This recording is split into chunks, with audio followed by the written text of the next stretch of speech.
في محل كوري هيفتح في المول اللي جنبي، واول 200 هيدوهم شنطه مليانه برودكتس كوري.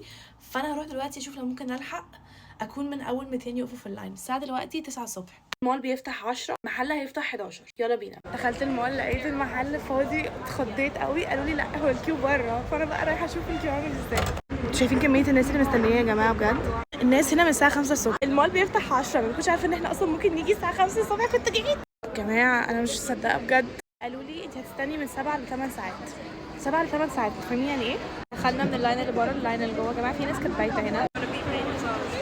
الساعه 5 العصر، انا بدي الفيديو ده الساعه 9 الصبح. الساعه 5 العصر واخيرا جيت البيت. طبعا انا ما كنتش من اول 200 اللي خدوا الجيفت باج، بس انا جبت كل الحاجات اللي انا كنت عايزاها واخدت حاجات فور فري. فخليني اوريكم جبت ايه من كوريان سكين كير. اول حاجه كنت هموت عليها الميديكيوب سليبنج ماسك اللي هو بيحطوه الكولاجين ماسك ده. I'm so excited for it. ولقيت عندهم كولاجين جلو سكين بوستر سيروم، فده برضه متحمسه له.